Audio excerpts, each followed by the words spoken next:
People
Can you present yourself, Papa? My name is Prince Tony Ugochukwu.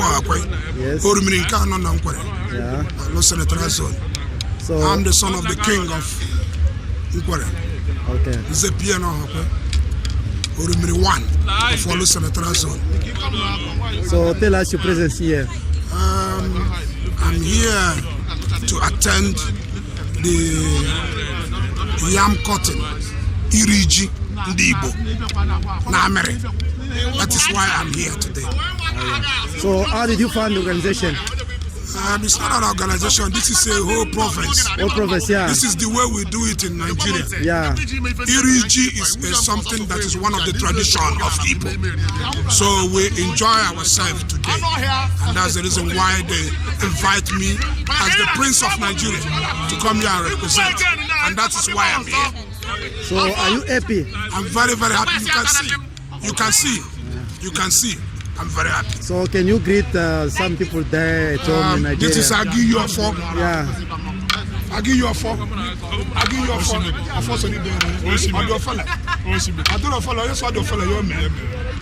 Okay. You're welcome. Thanks you. Can you tell me your name? It's Ruth Mashani. Okay, where are you from? Victoria East. So tell me, I can see you look is very nice. Everybody like it. Can you tell me, are you a designer or? No. This is my traditional outfit. Yes. It's a South African outfit. It's in Ndebele tradition. So this is how they dress up. Yeah. Yes, if they're going for any traditional event. So Nigerian people did invite you or what? Yes, I got an invite from friends that I associate with in terms of business. So we came, me and 2 friends. So tell me, how did you find the event? Is it, are you happy or? Well, it started on a very down low, okay, to be honest, because we couldn't really understand what was the occasion about up until I think that's the chairman took initiative to explain in English. Okay, so from then moving forward, it was just a fabulous event, and I think they should really continue doing it. So you happy? I'm very much happy. So what can you tell Nigerian people about that event?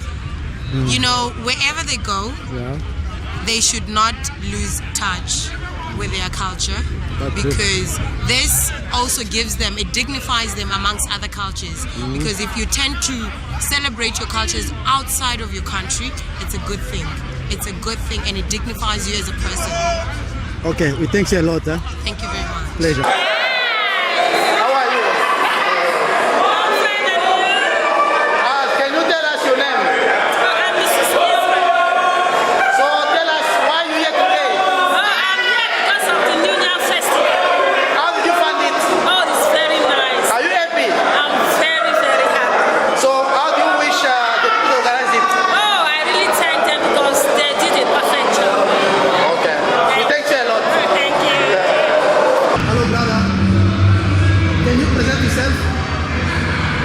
Tell us your name, please. Okay, my name is Chief Peter Chibula. Also Chibula, So, where are you coming from? I'm an Umuri now. I'm from Enugu. One of the towns that made up in Nigeria. So, tell us what happened today. It's a great day for us. Welfare Association and for Igbo people in South Africa. It's a very great day. A day that we celebrate the New Yam Festival among Igbo people within South Africa and around the world. So tell me, why are you choosing only this day? Why not like January or December? Is it your culture or?